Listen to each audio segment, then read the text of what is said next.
सोचिए एक ऐसी धरती जहाँ पेड़ सिर्फ पेड़ नहीं लोगों की सांस है, जहाँ की मिट्टी सिर्फ जमीन नहीं खनिज का भंडार है, और जहाँ बदलते तापमान के साथ सिर्फ मौसम नहीं पूरा जीवन बदल रहा। ये कहानी है छत्तीसगढ़ की, जहाँ जंगल भी है, खनिज भी है और आदिवासी समाज की गहरी संस्कृति भी। लेकिन इसी धरती पर एक ऐसी चुनौती खड़ी है जो विकास और जीवन के बीच की जंग बन चुकी है। छत्तीसगढ़ के जंगल सिर्फ हरे भरे नजारे नहीं है, यहाँ की जंगल मिट्टी को पकड़ते हैं, पानी को बचाते हैं और तापमान को संतुलित रखते हैं। जब पेड़ कटते हैं तो सिर्फ छाया नहीं जाती, जमीन गर्म होती है, हवा सूखती है और स्थानीय जलवायु पर सीधा असर पड़ता है। आज जब जलवायु परिवर्तन की बात होती है तो लोग अक्सर फैक्ट्रियों और गाड़ियों की याद करते हैं, लेकिन सच यह भी है कि वनों की कटाई जलवायु परिवर्तन को और बढ़ा देती है। छत्तीसगढ़ जैसे राज्य में जहाँ प्रकृति पहले से ही एक नाजुक संतुलन पर चल रही है, वहाँ पेड़ों की कटाई एक गंभीर चेतावनी है। अब सवाल है कि तापमान के बदलने से समस्या क्या होती है।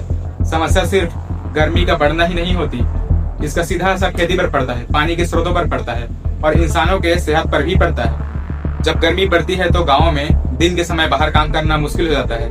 बच्चे, बुजुर्ग और मजदूर सभी पर असर पड़ता है और जानवर अपने आवाज को खोने लगते हैं। लेकिन सबसे ज्यादा उन लोगों पर असर पड़ता है जो प्रकृति के साथ सीधे जीते आए हैं, यानी आदिवासी समाज। छत्तीसगढ़ के कई हिस्से ऐसे हैं जहां आदिवासी समाज जल, जंगल और जमीन पर निर्भर रहा है। उनके लिए जंगल का मतलब सिर्फ लकड़ी नहीं होता, बल्कि जीवन होता है।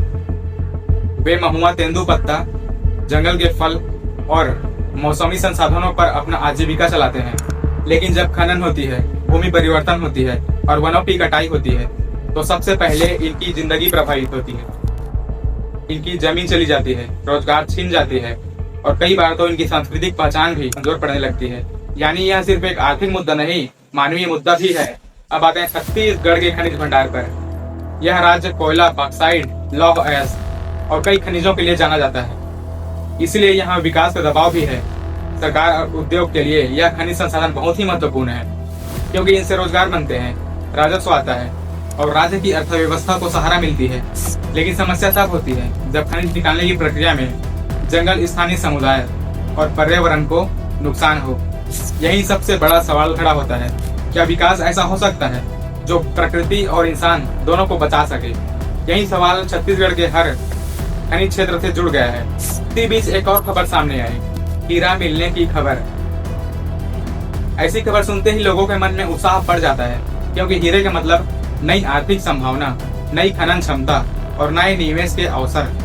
लेकिन यहाँ भी वही सवाल उठता है, क्या यह खोज सिर्फ एक खुशखबरी है या एक और पर्यावरणीय दबाव, क्योंकि हर नई खनिज विकास का संकेत होती है और इसके साथ ही जल, जंगल, जमीन और स्थानीय लोगों के अधिकारों पर सवाल भी खड़ा करती है। इसीलिए हीरे की खबर को सिर्फ खजाना मिला के रूप में नहीं, बल्कि इस खजाने को जिम्मेदारी से उपयोग कैसे करें, इस नजरिए से देखना चाहिए। अगर पूरी तस्वीर देखें तो छत्तीसगढ़ की कहानी 3 हिस्सों में समझी जा सकती है। पहला, जंगल और पेड़ जो जलवायु को संतुलित रखते हैं।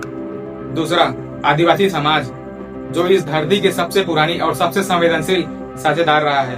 तीसरा, खनिज भंडार जो आर्थिक विकास का इंजन है। लेकिन असली सफलता होगी जब इन तीनों को एक साथ संभाला जाए। सिर्फ खनन हो और जंगल ना बचे तो टिकाऊ विकास नहीं, सिर्फ संरक्षण हो और लोगों की आजीविका ना बचे तो न्याय नहीं, और सिर्फ खबरें हों लेकिन जमीनी हालात न बदले तो प्रगति पूरी नहीं। छत्तीसगढ़ वासियों से मेरा निवेदन है कि वे अपनी धरोहरों को बचाने के लिए और संरक्षित करने के लिए वो सभी कदम उठाएं जो आवश्यक है, क्योंकि चद्दर वही ओढ़ते हैं जिन्हें ठंड लगती है।